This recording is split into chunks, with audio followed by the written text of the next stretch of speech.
BJP spokesperson Rajni सेठी ma'am इस समय हमारे साथ मौजूद हैं। मैम सबसे पहले आपका बहुत-बहुत स्वागत। बहुत-बहुत धन्यवाद। मैम सबसे पहले आपको बहुत-बहुत मुबारक है। 2014 को देखते हुए 25 एमएलए जो हैं उस टाइम जीत कर सामने आए थे भाजपा के। इस बार जो है बढ़ोतरी हुई और 29 एमएलए जो हैं वो जीत के आए। जी, आपका बहुत-बहुत धन्यवाद। बिल्कुल, एक सीट से हम लोगों ने जम्मू कश्मीर में अपना सफ़र शुरू किया था। 11 पे भी हम लोग रहे और 2014 में 25 एमएलए जीत कर आए थे। और मैं दिल की गहराइयों से जम्मू की जनता का धन्यवाद करना चाहूँगी, जिन्होंने 29 सीटें जिताकर भाजपा को एक मेन पार्टी जम्मू की बनाया है। मैम जिस तरह से आपने देखा कि कल उमर अब्दुल्ला जी ने जो है सीएम की ओथ ली और जो वादे उनके किए गए थे मैनिफेस्टो में, तो अब लोगों की नज़रें जो हैं वो टिकी हुई हैं कि वो वादे कब आखिर पूरे होंगे।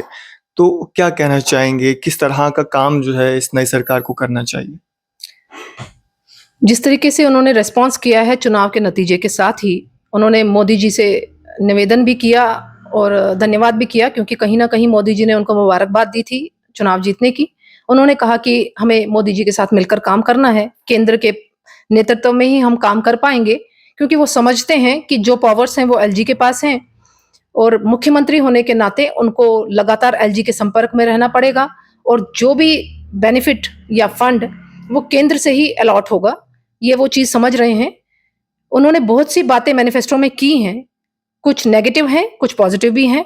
मुझे लगता है नेगेटिव बातों को वो छोड़ देंगे, अगर वो जम्मू कश्मीर में अच्छी सरकार चलाना चाहते हैं, नेगेटिव बातों को छोड़कर, जैसे उन्होंने 370 का मुद्दा छोड़ दिया। उन्होंने खुद कहा कि 370 के मुद्दे पर हम बात नहीं कर सकते, क्योंकि जिन्होंने वो हटाया है उन्हीं की सरकार केंद्र में है। उन्होंने इशारा किया कि कांग्रेस की सरकार आएगी तो शायद तब वो ये बात करेंगे। तो मुझे लगता है कि जो नेगेटिव पॉइंट्स हैं, चाहे पत्थरबाज़ों को छोड़ने वाले, चाहे यहाँ अलग-अलग इश्यूज़ हैं, तो मुझे लगता है कि वो इन चीज़ों को छोड़कर पॉज़िटिव साइड चलने की कोशिश कर रहे हैं। एक अच्छा मैसेज है उनकी तरफ से कि एनसी अपनी गलतियों में सुधार कर चुकी है।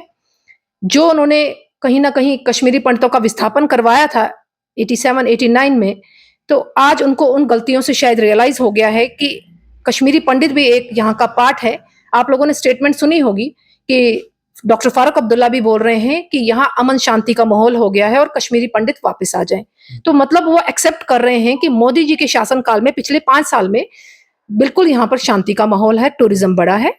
तो आने वाले दिनों में देखना पड़ेगा, वो जनता भी वेट कर रही है, ये सरकार का काम किस तरीके से करेंगे, जो पॉजिटिव पॉइंट्स है वो जनता तक कैसे पहुँचेंगे, वो आने वाले दिनों में दिखेगा। मैम जिस तरह से आपने कहा कि पत्थरबाज़ों को छोड़ने वाली बात से आप मुतमईन नहीं हैं।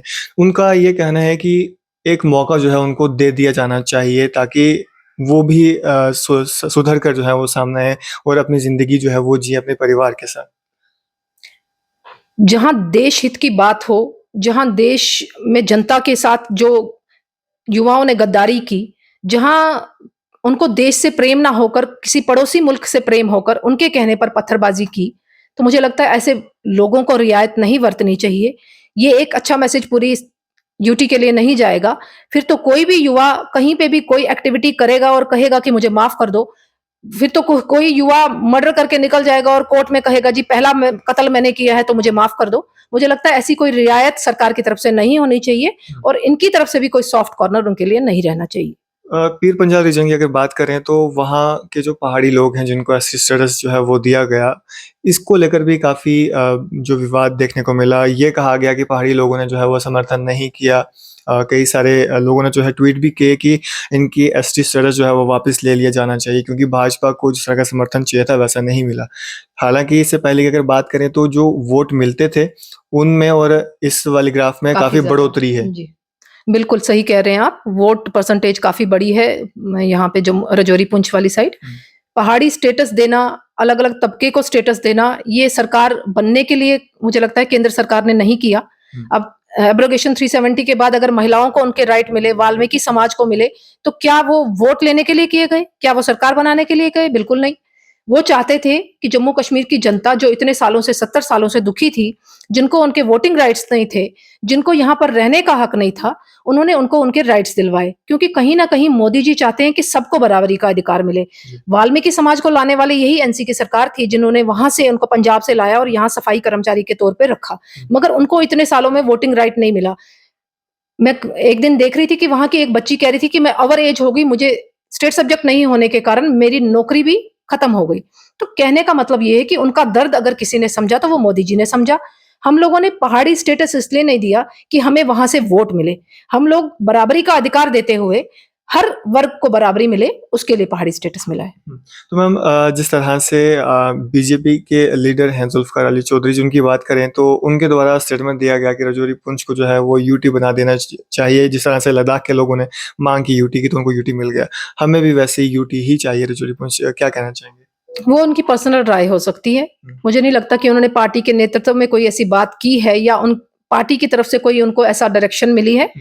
पर्सनल राय उन्होंने रखी होगी, मगर पार्टी ने साफ कह दिया है कि हमारी ऐसी कोई स्टेटमेंट नहीं है। हम ऐसा कुछ नहीं चाहते।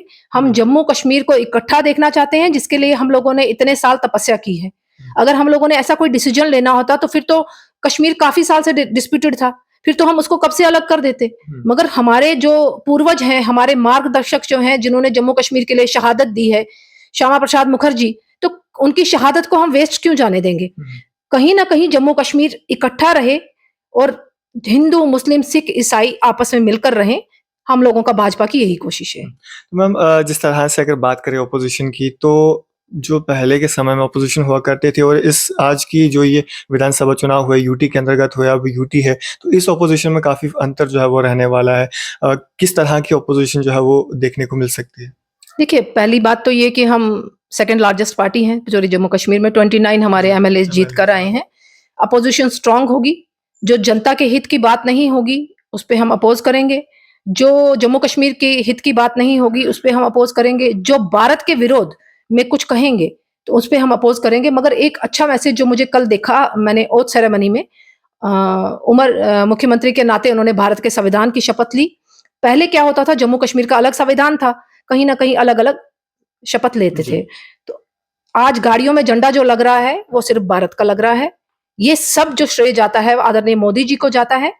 क्यों जम्मू कश्मीर में 2 झंडे चलते थे? किसी भी मंत्री के गाड़ी के आगे फ्लैग 2 होते थे।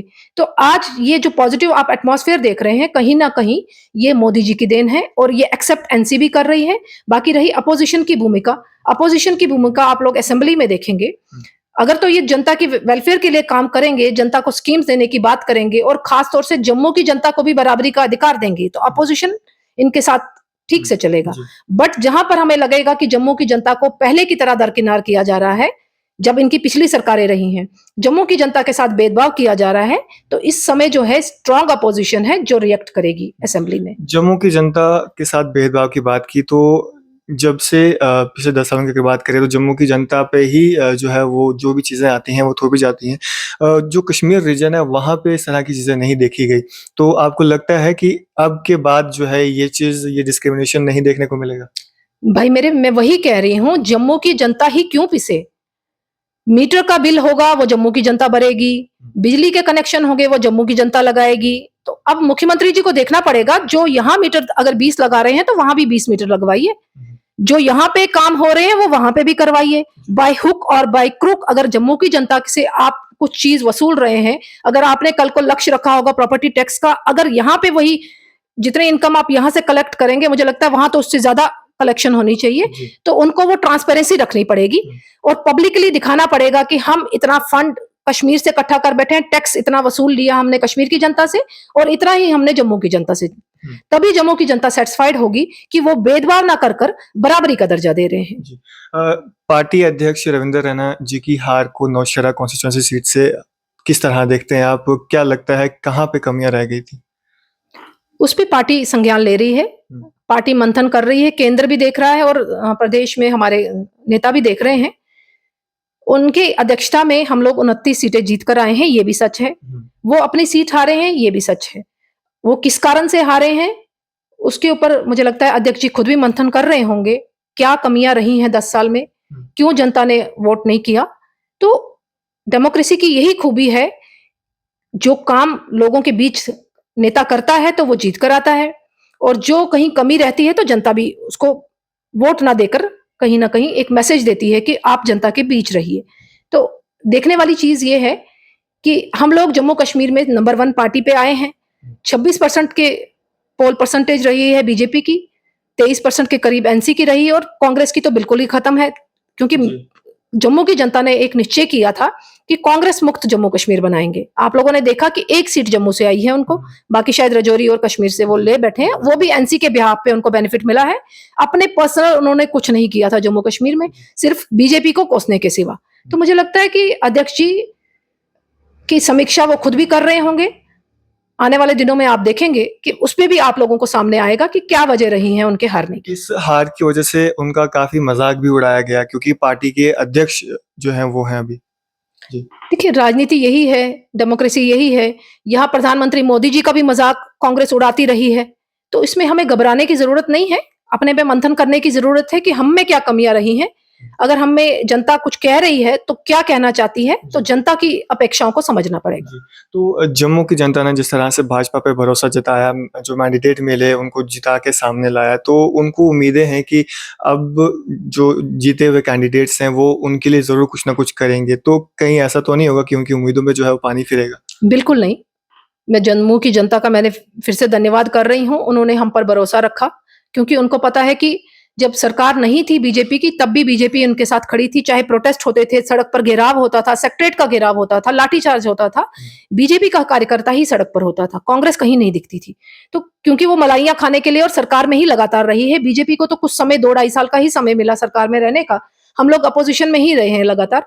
जम्मू की जनता समझती है और जानती है कि अगर उनकी कोई शुभचिंतक पार्टी है, कहीं न कहीं बीजेपी है, और वो पूरा एतबार करके बैठी है कि उनकी समस्याओं का समाधान जम्मू के जो एमएलए जिता कर दिए हैं उन्होंने, वो एमएलएज़ उनका समाधान ज़रूर करेंगे। चलिए शुक्रिया हमारे साथ बातचीत करने के लिए। बहुत-बहुत धन्यवाद। जी। तो ये था हमारे साथ बीजेपी के स्पोक्सपर्सन रजनी सेठी मैम हमारे साथ बातचीत कर रहे थे। आप लोग इस पे अपनी क्या राय रखते हैं? अपनी राय, अपने विचार, सुझाव कमेंट्स बॉक्स में ज़रूर दीजिएगा और भी इस तरह के अपडेट्स के लिए जुड़े रहें मेरे साथ और देखते रहिए नेशन फ्रंट न्यूज़।